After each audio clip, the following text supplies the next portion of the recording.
Hamilton's Darren Lyon scores the clinching second goal during the Ladbrokes Scottish Premiership match at Ibrox. Picture PA. The name Adrian Sprott can finally fade quietly away into the background. This result will not send shockwaves around world football in the manner that the midfielder's famous winning goal at this venue in a Scottish Cup tie did back in January 1987, but perhaps the names of goal heroes David Templeton and Darren Lyon, both of them ironically formerly on the books at Rangers, will inspire a new generation of Hamilton supporters after the Lanarkshire side racked up their first win in Govan since that fateful day 30 years ago. In terms of league wins at this stadium, you had to go back a good deal further, back to 1926. It almost goes without saying that a result of such historic proportions will also ratchet up the pressure on the Rangers board of directors as they hunt for a permanent replacement for Pedro Teixeira. This was supposed to be the day interim boss Graeme triumphantly achieved in just 3 matches in charge what his Portuguese predecessor was unable to do in 7 months, but even such modest ambitions proved beyond this group of players. Again, Murty proved himself unafraid to make big decisions. He withdrew both Alfredo Morelos and Kenny Miller for Eduardo Herrera and Ryan Hardy with around 20 minutes to play as the Ibrox side chased an equalizer, but for the first time in a previously flawless audition, murtys players fluffed their lines. We were early into the second half when Ross McCrory, the poster boy for the Murty regime, tarnished an otherwise respectable display by presenting Templeton with a free run on West Fotheringham, which the former Rangers star gobbled up by rounding the goalkeeper and stabbing in a finish which the backtracking Lee Hodson couldn't keep out. Then it was the turn of Darren Lyon to write his name into history and milk the moment with the visiting supporters, finishing neatly after a barnstorming run and cross from Greg Docherty on the counter.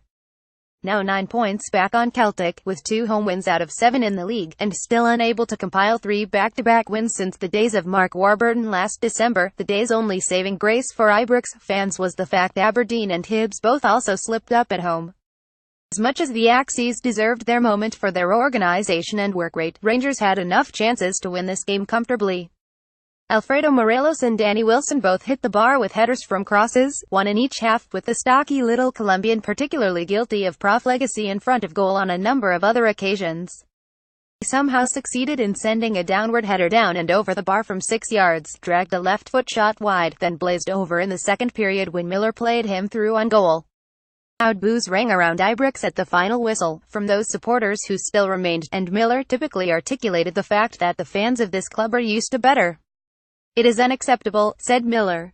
"That has been said in the dressing room. It is absolutely unacceptable. What has it been? 30 years. And it is another 3 points dropped at home. If you look at our home form in the league this year, it hasn't been good enough. Whether Mertz is first, second or 10th favourite for the job, we've let ourselves down with the result." Miller refused to put the defeat down to any uncertainty over the manager's position, and Murty too said he would do everything he could to put matters right, if he is still in charge of first-team matters on Monday morning.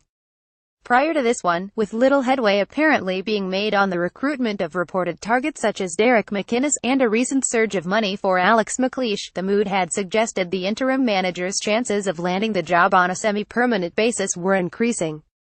"It will or it won't affect my chances. I can't really have a thought about that," said Murty.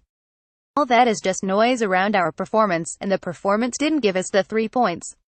All I can worry about is Monday. If I am still in post, the players learn their lessons from today, get a good week's training in and go and try to put this right. I don't expect anything, to be honest. I will just react to the reality as I find it." Martin Canning, injured when Alex Neil's side made history by winning at Celtic Park in 2014, told his players to savour equalising the achievement of Adrian Sprott all those years ago, not least because it was a shot in the arm for the club's directors following the fraud which saw the club robbed of a sizable sum earlier in the season. "You do hear a lot about that Adrian Sprott goal. That is why it is such a fantastic result for the club," he said. "That was 30 years ago and it is still being talked about now. So it doesn't happen often.